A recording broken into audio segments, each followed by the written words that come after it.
မင်္ဂလာပါရှင် Jewel Online Education Center ရဲ့ Computer Basics Course Group လေးမှာကြိုဆိုပါရစေ။ဒီနေ့ကတော့ကျမတို့ Microsoft Office Word အတွက် Chapter 5 Lecture Video ဖြစ်ပါတယ်။ဒီနေ့ကျမတို့လေ့လာမယ့် tab ကလေးကတော့ Insert tab ဖြစ်ပါတယ်။ဒါကြောင့်မလို့ကျမ Insert tab ကိုတစ်ချက်နှိပ်ထားပါတယ်။ Insert tab ကိုတစ်ချက်နှိပ်ထားတဲ့အခါမှာ Insert tab အောက်မှာရှိတဲ့လေးတွေထဲမှာပါဝင်တဲ့ function လေးတွေကိုပြပေးနေပါဖြစ်ပါတယ်။အဲ့ဒီထဲကမှအရင်ဆုံးကျမတို့ပထမဦးဆုံး page ဆိုတဲ့ group လေးကိုကြည့်ရအောင်။ပေါ်ဆုံးမှာ cover page ဆိုတာရှိပါတယ်။ကျမတို့ကကိုယ့်ရဲ့ document တွေပြင်ဆင်တဲ့အခါမှာဟိုစာအုပ်မျက်နှာဖုံးပေါ့နော်စာအုပ်မျက်နှာဖုံးထည့်ခြင်းတဲ့အခါမှာကိုယ်တိုင်ဆွဲရင်လည်းရသလိုသူ့ရဲ့ default မျက်နှာဖုံးပုံစံတွေကိုလည်းကိုကယူသုံးလို့ရပါတယ်ဒါဆိုရင်ကျွန်မ cover page ဘေးနားမှာရှိတဲ့ down arrow လေးကိုတစ်ချက်နှိပ်လိုက်ပါတယ်နှိပ်လိုက်တဲ့အခါမှာကျမတို့ယူသုံးလို့ရတဲ့စာမျက်နှာတွေdocument မျက်နှာဖုံးပုံစံလေးတွေပေါ်လာပါတယ်အဲ့မှာကိုစိတ်ကြိုက် design တစ်ခုကိုကိုကယူသုံးရပါတယ်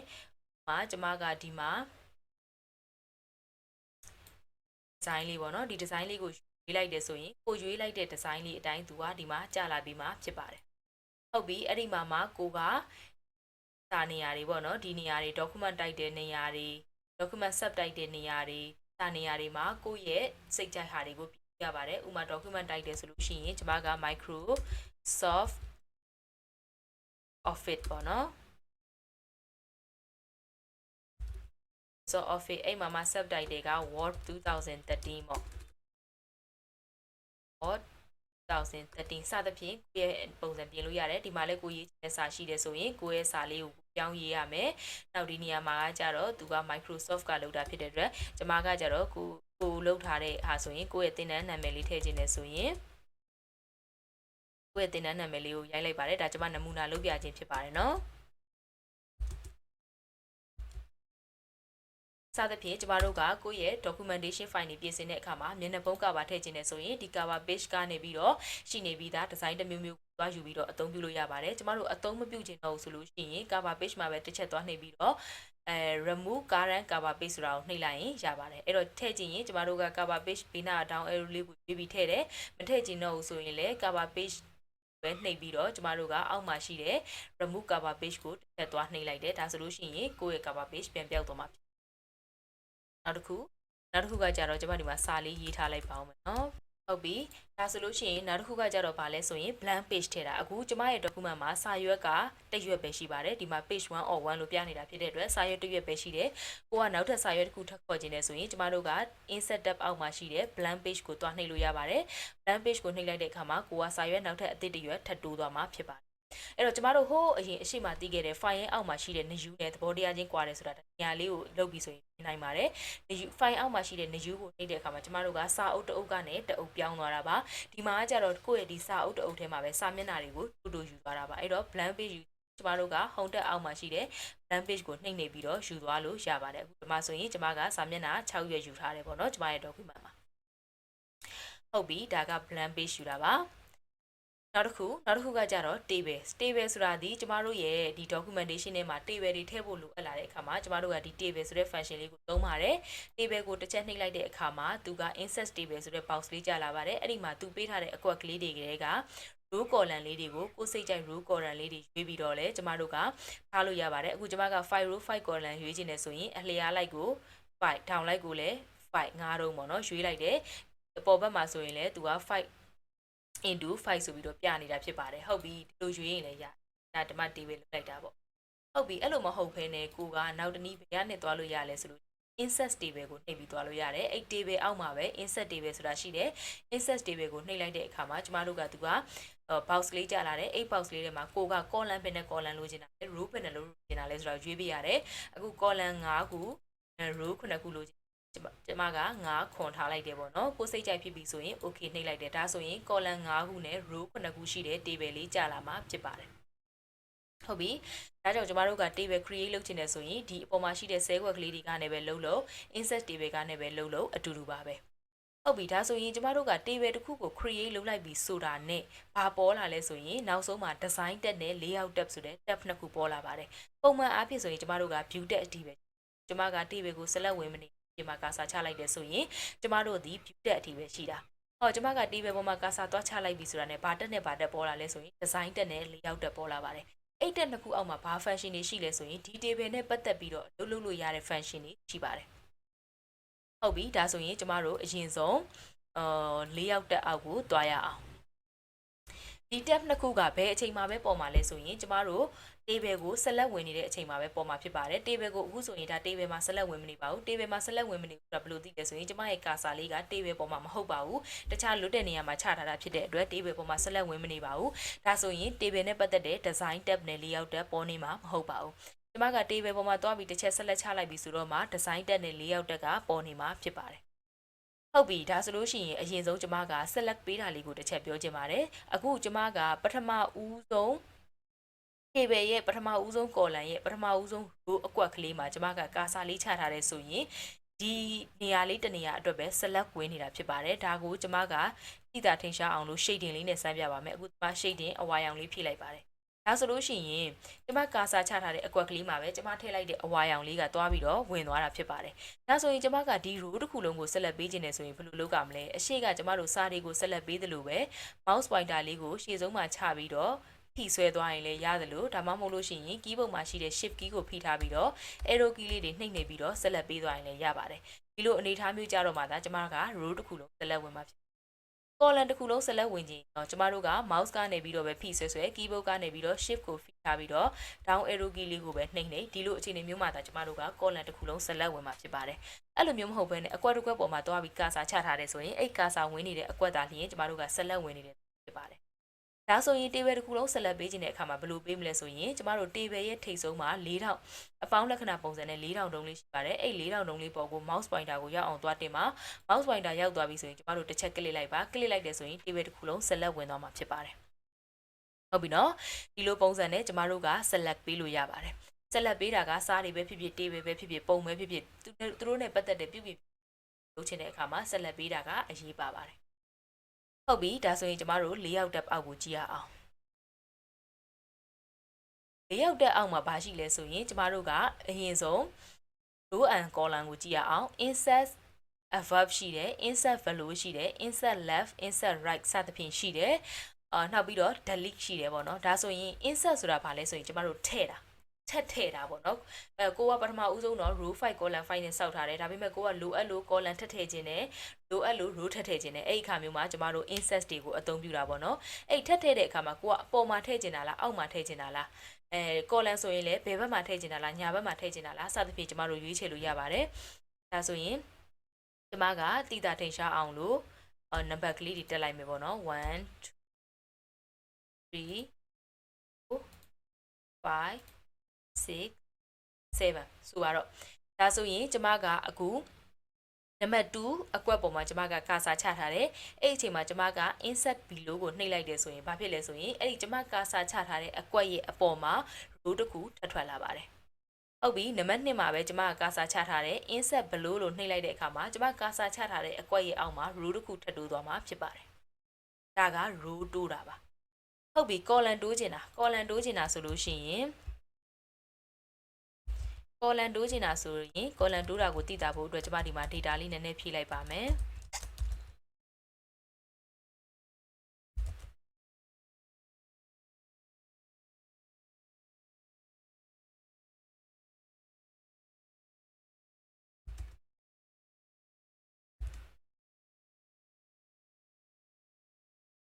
ဒါဆိုလို့ရှိရင်ကျမက column လေးတိုးကြည့်မယ်ပေါ့နော်ဒီဒုတိယမြောက် column လေးမှာကျမကဆက်လက်ပေးထားတယ်အဲ့ဒီအချိန်မှာကျမက insert left ကိုရွေးလိုက်မယ်ဆိုရင်ကျမကာစာချထားတဲ့ column ရဲ့ left ဘက်မှာပေါ်လာမှာဖြစ်ပါတယ်အဲ့လိုမှမဟုတ်ဘဲနဲ့ကျမက insert right ကိုရွေးလိုက်မယ် insert right ကိုရွေးလိုက်မယ်ဆိုလို့ရှိရင် right ဘက်မှာ column လေးကပေါ်လာမှာဖြစ်အဲ့တော့ကျမတို့က column တွေထပ်တိုးခြင်းနဲ့ဆိုရင်ကာစာချထားတဲ့နေရာရဲ့ left ဘက်မှာတိုးချင်တာလား right ဘက်မှာတိုးချင်တာလားကြိုက်တဲ့ဟာကိုရွေးချယ်ပြီးတော့ကိုက column တွေ row တွေကိုထပ်ထည့်လို့ရပါတယ်ဟုတ်ပြီဒါဆိုရင် insert column တိုးတာ row တိုးတာတွေကိုကျမတို့ကဒီ၄ရောက်အောက်မှာရှိတဲ့ဒီ function လေးတွေကိုအသုံးပြုပြီးသွားလုပ်ရင်လည်းရတယ်လို့ဘယ်ကလုပ်ရင်လည်းရလဲဆိုရင်ကျမတို့ table ပေါ်မှာ right click ထောက်ပြီးတော့ကြာလာတဲ့ box တွေက insert ဆိုတာရှိပါတယ်အဲ့ insert ကိုထောက်လိုက်မယ်ဆိုရင်ကျမတို့ဒီဘက်မှာ insert column to left insert column to right insert column insert row above insert row below ဆိုပြီးတော့စသဖြင့်ကြာလာပါတယ်အဲ့ဒီထဲကမှကျမတို့ကကိုယ်အသုံးဝင်မဲ့သုံးလို့အပ်တဲ့ function ကိုရွေးလို့ရပါတယ်ဒါဆိုရင် right click ထောက်ပြီး insert အောက်ကပဲတွတ်သွား layout tab အောက်မှာရှိတဲ့ ၄ယောက်တက်အောက်မှာရှိတယ်ဒီနေရာလေးကပဲသွားအတူတူပါပဲကိုအားတန်တဲ့ဟာကိုနောက်တစ်ခု delete လုပ်မယ်ဆိုလို့ရှိရင်လည်းကျမတို့ကဒီ၄ယောက်တက်အောက်မှာရှိတယ်delete ကိုတစ်ချက်နှိပ်လိုက်ပါနှိပ်လိုက်တဲ့အခါမှာ delete ဆဲခွက်ကလေးတစ်ခုလေးကိုဖြတ်မှာလား column ဖြတ်မှာလား row ဖြတ်မှာလား table ဖြတ်မှာလားဆိုပြီးကျမတို့ကရွေးလို့ရပါတယ်အဲ့ဒီမှာကျမက delete ဆဲကိုနှိပ်လိုက်တယ်ဆိုလို့ရှိရင် left ဘက်ကိုဖြတ်မှာလားအပေါ်လားအောက်လားစသဖြင့်ရွေးလို့ရတယ်အဲ့ဒါဆိုရင်ကျမက shift ဆဲ left ကိုရွေးလိုက်တယ်ပေါ့ရွေးလိုက်တယ်ဆိုလို့ရှိရင်ဒီက left ဟိုအဲ့အကွက်ကိုဖြတ်သွားပြီးတော့ကျန်တဲ့အကွက်တွေကိုမလုပ်လိုက်တာလဲဆိုရင် left ဘက်ကိုတိုးလိုက်တာပါဒီကျမတို့ delete လုပ်တဲ့အခါမှာနေရာမှာရှိတဲ့ဟာလေးအခုဒါဆိုရင်ကျမ column လေးကို delete လုပ်ချင်တယ်ဆိုရင် delete column ကိုနှိပ်လိုက်တယ်ကျမတို့ column တစ်ခုကျော်သွားတယ်ကျမတို့က data တွေထည့်မထားလို့ကွာဘယ် column ပြတ်သွားလဲဆိုတော့မသိ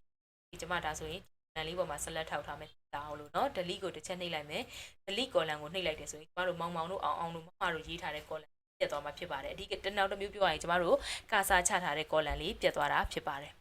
ဟုတ်ပြီ row ပြတ်ချင်တယ်ဆိုရင်ကျမကဒီ1နဲ့2ကြားမှာရှိတဲ့ row ကိုဖြတ်ချင်တယ်ဆိုရင်အဲ့ဒီပုံမှာကျမကကာစာချထားတယ်ပြီးရင် delete row ကိုနှိပ်လိုက်တယ်ဆိုရင်ကျမရဲ့ကာစာချထားတဲ့ row လေးပြတ်သွားမှာဖြစ်ပါတယ်အဲ့လိုမဖြတ်ချင်ဘူးဆိုရင်လည်းဘယ်လိုဖြတ်လို့ရလဲဆိုရင်ကျမကကိုဖြတ်ချင်တဲ့ပုံမှာကာစာချထားမယ် right click နှိပ်မယ်ကြာလာတဲ့အထက်ကမှကျမကdelete cell ကိုနှိပ်လိုက်မယ် delete cell ကိုနှိပ်လိုက်တဲ့အခါမှာကျမတို့က delete entire row တစ်ခုလုံးဖြတ်မှာလား column တစ်ခုလုံးဖြတ်မှာလားဆိုတော့ရွေးချယ်ပေးရပါတယ်ကျမတို့က row ဖြတ်မှာဆိုရင် row ကိုနှိပ်လိုက် okay ကိုနှိပ်လိုက်လို့ရှိရင်ဒါ row ပြတ်သွားပါပြီဒါဆိုရင်ကျမတို့ကဒီနေရာကပဲသွားဖြတ် right click delete နဲ့ပဲဖြတ်အတူတူပါပဲ table တစ်ခုလုံးကိုဖြတ်ချင်တယ်ဆိုရင်ကျမတို့က table တစ်ခုလုံးကိုဆက်လက်ပေးပါမယ် table တစ်ခုလုံးကိုဆက်လက်ပေးဖို့အတွက် table ရဲ့ထိပ်ကအလေးတောင်တုံးလေးကိုတွားကလစ်လိုက်ပါတယ် table တစ်ခုလုံးဆက်လက်ဝင်တဲ့အချိန်မှာကျမတို့က delete အောက်က delete table ကိုဖြတ်လိုက်ပါတယ်ဒါဆိုရင် table တစ်ခုလုံးကို delete လုပ်လိုက်တာဖြစ်ပါတယ်ဟုတ်ပြီဒါဆိုရင်၄ယောက်တက်အောက်မှာရှိတဲ့ row column ရဲ့အထဲမှာရှိတဲ့ function လေးတွေကိုနားလည်မယ်လို့ထင်ပါတယ်row တိုးတာ column တိုးတာ row ဖြတ်တာ column ဖြတ်တာ table တစ်ခုလုံးဖြတ်တာပေါ့ဒါဆိုရင်နောက်ထပ်တစ်ခုကျမတို့ merge အောက်မှာရှိတဲ့ function လေးတွေကိုတွားရအောင် merge အောက်မှာကဘာရှိလဲဆိုရင်ကျမတို့ split cell ဆိုတာကတချို့ကျမတို့စရင်းစရာတွေလုပ်တဲ့အခါမှာအကွက်တစ်ကွက်ထဲမှာပဲအပိုင်းလေးတွေနှစ်ပိုင်းပိုင်းပြီးတော့လုပ်တာတော့ပါလို့ရှိတယ်အဲ့လိုအခါမျိုးမှာကျမတို့က split cell ကိုလုပ်တယ်ဒါဆိုရင်ကျမဒီဒုတိယမြောက်အကွက်ကလေးကို split လုပ်ပြမယ် split cell လုပ်ချင်တာဖြစ်တဲ့အတွက် split cell function ကိုတစ်ချက်နှိပ်တယ်အဲ့ဒီ cell ကွက်ကလေးကို column ဘယ်နှခု row ဘယ်နှခုထည့်မှာလဲလို့သူကမေးတာအဲ့တော့ကျမကrow နှစ်ခု column နှစ်ခုလို့ရွေးပြီးတော့ okay နှိပ်လိုက်တယ်ဆိုရင်အဲ့ဒီ cell ကွက်ကလေးမှာသူကဘာဖြစ်လဲဆိုရင်အဲ့ဒီအကွက်ကလေးတစ်ကွက်ထဲမှာပဲเนาะ table တစ်ခုလုံးမှာမဟုတ်ဘူးကို select ကိုကာစာချထားတဲ့အကွက်ကလေးတစ်ခုထဲမှာပဲကိုထားခြင်းတဲ့ row column အရေးအတွက်တိုင်းသူက select ခွဲပေးသွားတာ split လုပ်ပေးသွားတာဖြစ်ပါတယ်ဒါဆိုရင်ဒီတစ်ခုကိုကျမတို့ထပ်လုပ်ကြည့်မယ် split လုပ်မယ် column နှစ်ခု row တစ်ခုလုပ်မယ်ကျမ okay ပေးလိုက်တယ်ဆိုလို့ရှိရင် column နှစ်ခု row တစ်ခုတဲ့ပုံစံနဲ့သူက split လုပ်ပေးပါတယ်ဒါက timetable ဆွဲတဲ့အခါတို့စရင်းစရာဆွဲတဲ့အခါတို့မှာအသုံးဝင်တဲ့ function လေးဟုတ်ပြီသူ့ရဲ့ split cell ဘေးနာက mark cell ဆိုတာကျတော့ဘာလဲဆိုရင် cell ကွက်တွေကိုပေါင်းတာအခုဒီမှာဆိုရင်ကျမကဒီအောက်က cell ကွက်ကလေးနှစ်ခုကိုတစ်ခုတည်းဖြစ်အောင်ပေါင်းခြင်းလဲဆိုရင်အဲ့ cell ကွက်နှစ်ကွက်ကိုကျမကဆက်လက်ပေးလိုက်ပါတယ်ဆက်လက်ပေးလိုက်တဲ့အခါမှာ mark cell ဆိုတဲ့ function လေးကလင်းလာပါတယ်အဲ့ဒီအချိန်မှာ mark cell ကိုကျမတစ်ချက်နှိပ်လိုက်ပါတယ်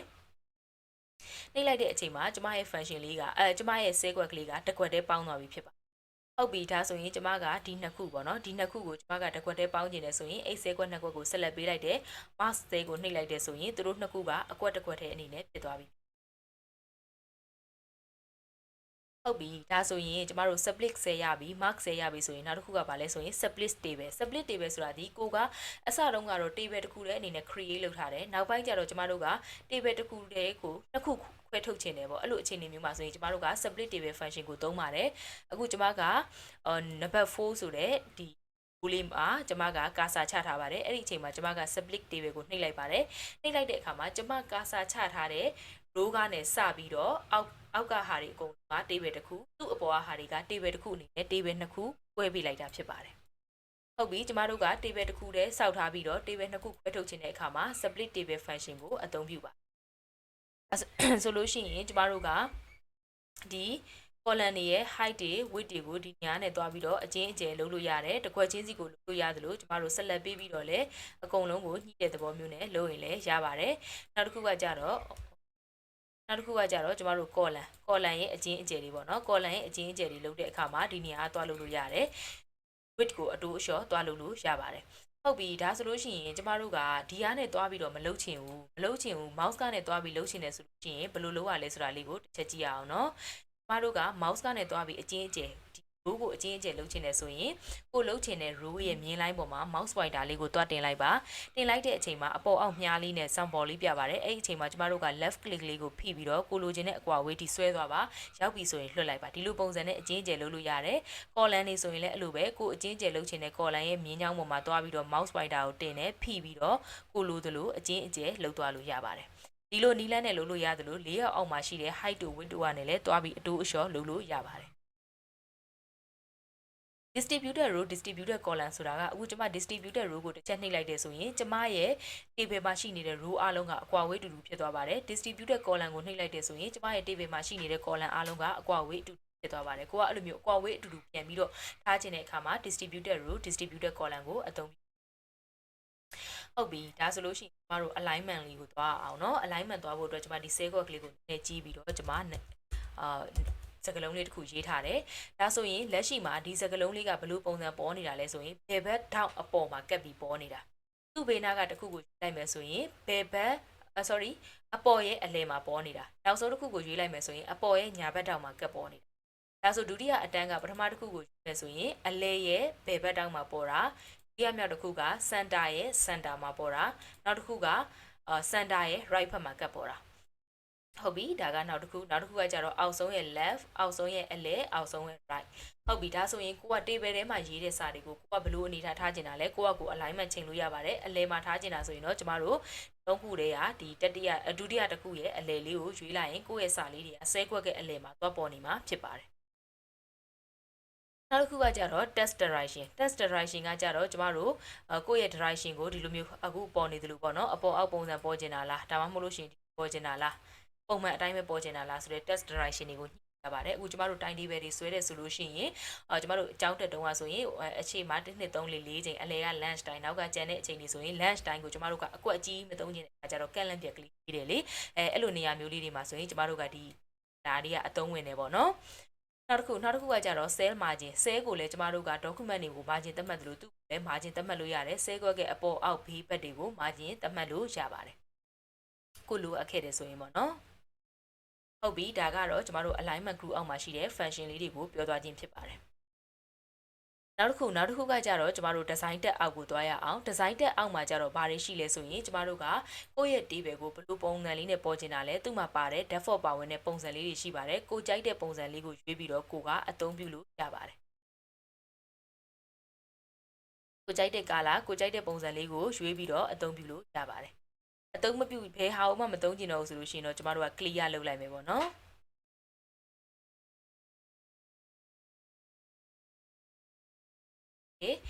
ဟုတ်ပြီဒါဆိုလို့ရှိရင်သူဒီထဲမှာရှိတဲ့ function table style လေးတွေကိုလိုအပ်တယ်ဆိုလို့ရှိရင်ယူသုံးလို့ရပါတယ်နောက်တစ်ခုကကြတော့ shading highlight လုပ်တာပေါ့နော် highlight လုပ်တယ်ဆိုရင်ကျမကအခုဒီ cell ကွက်မှာ select ယူထားတာဖြစ်တဲ့အတွက်ဒီ cell ကွက်ကိုကျမ slide ယူလိုက်တယ်ဒီ column တစ်ခုလုံးကိုကျမက shading လုပ်ချင်တယ်ဆိုရင် column တစ်ခုလုံး select ပေးလိုက်တယ်ကြိုက်တဲ့ color နဲ့ shading ဖြည့်လိုက်တယ်ကျမတို့ highlight စာတွေကို highlight လုပ်တယ်လို့နောက်တစ်ခုကကြတော့ border style ကျမတို့ table မှာမြင်း line style ရှိတယ်လေအဲ့မြင်း line style လေးတွေကျမတို့ကဘယ်လို style လေးနဲ့ထားကျင်တာလဲဆိုတာကိုကိုယ့်အကိုရွှေ့လို့ရပါတယ်အခုဆိုရင်ကျမမြင်းနှစ်ကြောင်းပုံစံလိုက်တယ်အထူအပါးလေးကိုကိုယ့်အကိုရွှေ့လို့ရတယ်အထူအပါးလေးရွေးပြီးတဲ့အခါမှာကျမတို့က border ကိုဘေးပပတ်လည်းပဲပေါ်မှာလားအကွက်တိုင်းကိုပေါ်မှာလားစသဖြင့်ရွေးလို့ရတယ်အခုကျမကဘေးပပတ်လည်းရွေးလိုက်တယ်ဆိုရင် sorry အခုကကျမက table တစ်ခုလုံး select မဝင်ဘူးဖြစ်နေတယ် table တစ်ခုလုံး select ဝင်အောင်လုပ်လိုက်မယ်ပြီးတဲ့အခါမှာကျမက border line ကို outside ကိုရွေးလိုက်တယ်ဆိုရင်ကျမရွေးထားတဲ့မြင်း line style လေးဒီဘေးပပတ်လည်းမှာအဲ့ပုံစံလေးဖြစ်သွားတာဖြစ်ပါတယ်အဲ့တော့ဒီ border လေးတွေကိုအသုံးပြုပြီးတော့လဲကိုယ့်ရဲ့ table လေးကိုအလှဆင်လို့ရပါတယ်ဟုတ်ပြီဒါဆိုလို့ရှိရင်ဒီ tab နှစ်ခုဒီကျမတို့ table ကို create လုပ်လိုက်တဲ့အခါမှာပေါ်လာမဲ့ tab ဖြစ်ပါတယ် table အတွက်အလုပ်လုပ်မဲ့ function တွေပါဝင်နေတဲ့ tab နှစ်ခုဖြစ်ဟုတ်ပြီဒါဆိုလို့ရှိရင်တော့ကျမတို့ table ထည့်တာအဲ့ table ကို modify လုပ်တာကိုနားလည်လိမ့်မယ်လို့ထင်ပါတယ်နောက်တစ်ခုကိုကျမတို့သွားရအောင်နောက်တစ်ခုကကြတော့ဗာလဲဆိုရင်ကျမတို့ picture ပုံထည့်တာပါ picture ထည့်တာကကြတော့ကျမတို့က ကိုယ့်ရဲ့ကွန်ပျူတာထဲမှာရှိနေတဲ့ပုံလေးတွေပေါ့နော်အဲ့ပုံလေးတွေကိုကိုယ့်ရဲ့ document တွေကိုကိုယ်ထည့်ခြင်းလဲဆိုရင်ကျမတို့က page နေရာကိုတစ်ချက် click လိုက်ပါတယ် page နေရာကို click လိုက်တဲ့အခါမှာကျမတို့ကကိုယ့်ကွန်ပျူတာထဲမှာရှိနေတဲ့ပုံတွေကိုကိုကတွားရွှေ့ရပါတယ်အခုကျမကတော့ကျမရဲ့ပုံကဒီအောက်မှာရှိတဲ့ Jewel Education အောက်က logo အောက်မှာရှိတဲ့အဲ့လမ်းကြောင်းအောက်ကိုကျမဝင်ထားပါတယ်တကယ်လို့အဲ့ကိုရှိပုံရှိတဲ့လမ်းကြောင်းအောက်ကိုမရဘူးဆိုရင်တော့တစ်စိန်ချင်းစီဒီအောက်လမ်းကြောင်းအောက်ကိုတွားပြီးပြီဆိုရင်select ရွေးပါပြီးတော့မှ insert button လေးနှိပ်လိုက်ပါဒါဆိုလို့ရှိရင်ကျမတို့ရဲ့ document ထဲမှာပုံလေးတွေဝင်သွားပြီဖြစ်ပါတယ်ဟုတ်ပြီဒါဆိုလို့ရှိရင်ကျမတို့ပုံကိုထည့်လိုက်တာနဲ့တပြိုင်တည်းဘာတက်ပေါ်လာလဲဆိုရင် format ဆိုတဲ့ tab ပေါ်လာပါတယ်အဲ့ format ဆိုတဲ့ tab အောက်မှာရှိတဲ့ function တွေကဘာလုပ်ဖို့လဲဆိုရင်ဒီပုံနဲ့ပတ်သက်ပြီးတော့ modify လုပ်ဖို့ဖြစ်ပါတယ်ဒါဆိုရင်ကျမကအခုပုံပေါ်မှာ select ဝင်မနေဘူးဆိုရင် format ဆိုတဲ့ tab ပေါ်နေမှာမဟုတ်ပါဘူးပုံပေါ်မှာ select ဝင်နေတယ်ဆိုရင် format ဆိုတဲ့ tab ပေါ်နေမှာဖြစ်ပါတယ်အဲ့ format ဆိုတဲ့ tab ပေါ်နေတဲ့အချိန်မှာကျမတို့ကဒီ font ကို modify လုပ်လို့ရပါတယ်ဒီမှာအသုံးများတာကတော့ correction ဆိုတာကကြတော့ကျမတို့ပုံရဲ့အလင်းအမှောင်ပုံစံလေးတွေကိုချိန်တာပေါ့နော်ပုံပြင်တဲ့ software လို့မျိုးတော့အရင်စုံနေတာမျိုးမဟုတ်ပေမဲ့ကျမတို့တော်ရုံပြင်တာမျိုးတွေကိုတော့ဒီနေရာကနေသွားပြီးတော့အလုပ်လုပ်လို့ရပါတယ်ဒါဆိုရင်တော့အလင်းအမှောင်လေးတွေပေါ့နော်ကိုယ့်ရဲ့ပုံလေးတွေကိုအလင်းအမှောင်လေးချိန်တာကိုသူက brightness and contrast ပေါ့နော်အဲ့ဒါလေးကိုကိုကစိတ်ကြိုက်ဒီနေရာမှာသွားချိန်ပြီးရပါတယ်နောက်တစ်ခုကကြတော့ color theme လေးတွေချိန်နေတယ်ဆိုလို့ရှိရင်လည်းကိုကဒီနေရာမှာသွားပြီးတော့ချိန်လို့ရပါတယ်နောက်တစ်ခုကကြတော့ဒီနေရာလေးကကြတော့ဗာလဲဆိုရင်ကျမတို့ frame လေးတွေပေါ့ကျမတို့ဓာတ်ပုံလေးတွေထည့်လို့ဓာတ်ပုံ frame လေးတွေထည့်ခြင်းနဲ့ဆိုရင်ဒီကိုစိတ်ကြိုက် frame ရွှေ့လို့ရပါတယ်နောက်ပြီးတော့အဲ့ frame ရဲ့ border အရောင်လေးကိုကိုကဘယ်အရောင်လေးထားခြင်းတာလဲကိုထားခြင်းတဲ့အရောင်လေးကိုဒီ picture border ကနေပြီးတော့သတ်မှတ်လို့ရတယ် picture effect နေရာမှာကြတော့ကိုကဘယ်လို effect နဲ့ပေါ်ခြင်းတာလဲ effect တွေအများကြီးရှိတယ်ကိုကကိုတစ်ခုချင်းစီစမ်းတက်ကြည့်ပါပေါ့နော်အဲ့ထဲမှာကိုနည်းနည်းကြိုက်တဲ့ပုံစံလေးရှိတယ်ဆိုလို့ရှိရင်ကိုကကိုမှတ်ထားပြီးတော့နောက်လိုအပ်တယ်ဆိုရင်သုံးလို့ရပါတယ်ဒီမှာတော့ကျွန်မ effect ကိုလည်းသုံးပြလိုက်ပါမယ်ဟုတ်ပြီဒါဆိုလို့ရှိရင်ပုံစံလေးနဲ့ effect ဝင်သွားတာပေါ့နော် shape ပုံစံလေးနဲ့ effect ဝင်သွားခြင်းဖြစ်ပါတယ်ဒါကတော့ဗာလဲဆိုရင်ကျမတို့ပုံတွေကိုကိုကပြုပြင်တဲ့အခါမှာသုံးတဲ့ function လေးတွေဖြစ်တဲ့ correction သုံးတဲ့ color သုံးတဲ့ frame လေးတွေထည့်တဲ့ picture border လေးတွေကိုအကြောင်းပြောင်းတဲ့လိုအပ်တဲ့အခါမှာ picture effect လေးတွေသုံးကြတယ်ပေါ့နော်ဟုတ်ပြီဒါဆိုရင်ကျမတို့ကဒီပုံကိုအကျဉ်းအကျယ်လုပ်ချင်တဲ့အခါမှာဘယ်လိုလုပ်မလဲဒီနေရာနဲ့ပြီးတော့တွားပြီးတော့ကျမတို့ကဏ္ဍတွေကိုပြင်ပြီးတော့လုပ်လို့လည်းရတယ်လို့ဘယ်နီလန်ကပို့ပြီးလွယ်လဲဆိုရင် mouse ကိုအသုံးပြုပြီးတဲ့နီလန်ကပို့ပြီးတော့လွယ်ပါတယ်အခုပုံဝဲထောက်မှာရှိတဲ့အလုံးလေးပေါ်မှာကျမက mouse pointer လေးကိုတွားတင်ပါတယ်တင်လိုက်တဲ့အချိန်မှာဟိုဘက်ဒီဘက်မြားထိုးနေတဲ့ပုံလေးပေါ်ပါတယ်အဲ့ဒီအချိန်မှာကျမကလက်ညိုးလေးကိုဖိပြီးတော့ဘက်ကိုဆွဲချုံလိုက်မယ်ဆိုရင်ဘာဖြစ်လဲဆိုရင်ကျမပုံလေးကကျုံသွားမှာတေးသွားမှာဖြစ်ပါတယ်တကယ်လို့ကိုကကျဲခြင်းနဲ့ဆိုရင်အောက်ဘက်ထောက်မှာ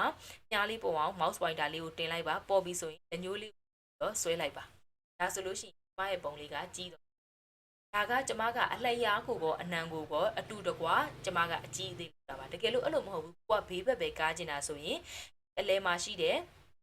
ဆက်ကလေးပေါ်မှာ mouse မြားလေးပေါ်အောင် mouse pointer ကိုတင်မှာပေါ်ပြီဆိုတော့မှကျမက mouse ကလေးကိုကလစ်ပြီးတော့ဖိဆွဲလိုက်တဲ့အခါမှာသူကဘေးဘက်ကိုပဲကားသွားတာဖြစ်အဲ့လိုမျိုးပဲအပေါ်အောက်ကိုပဲဆွဲချဲခြင်းတာဆိုရင်လေကျမတို့ကအောင်မြင်ကြောင်းရဲ့အလဲမှာရှိတဲ့အဆက်ကလေးပေါ်ကို mouse pointer တင်မှာဖိပြီးတော့ဆွဲလိုက်ပါဒါဆိုလို့ရှိရင်တော့အပေါ်အောက်ကိုပဲတီးကြအချင်းကျယ်လောက်တာဖြစ်ပါတယ်ပုံရဲ့အလျားရောအနံရောညီညီညာညာလေးအချင်းကျယ်လောက်ချင်တယ်ဆိုရင်တော့ကျမတို့ကထောင်းဘက်ကနေပြီးတော့အချင်းကျယ်လုံးလို့ရပါတယ်ဟုတ်ပြီဒါကဘာလဲဆိုရင်ကျမတို့ပုံနဲ့ပတ်သက်ပြီးတော့အချင်းအကျယ်လောက်တာအဲ့ဒီပုံကိုကျမတို့က rotate လှည့်ခြင်းနဲ့ပေါ့rotate ဆိုတာကအခုရှိနေတဲ့ပုံကနေ rotate လှည့်ခြင်းနဲ့ဆိုရင်ကျမတို့ကဒီ rotate function လေးကနေသွားပြီးတော့90 degree စီလှည့်သွားပြီးတော့လိုချင်တဲ့အနေထားရအောင်သွားလို့ရပါတယ်လက်ပါတေးကဲဆိုရင်ဒါဖြောင်းမြန်ပေါ့နော် horizontal ရှိရင်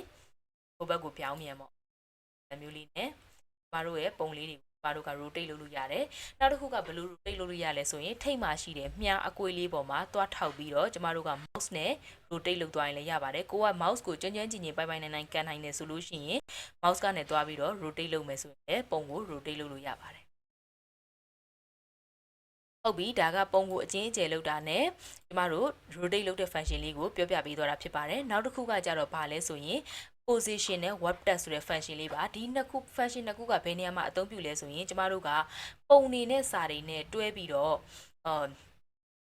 သုံးတဲ့အခါမှာကျမတို့ကအလုပ်လုပ်ပါတယ်အခုကျမဒီပုံလေးကိုအောက်ကိုချလိုက်အောင်မယ်နော်ဒါဆိုလို့ရှိရင်ကျမတို့ရဲ့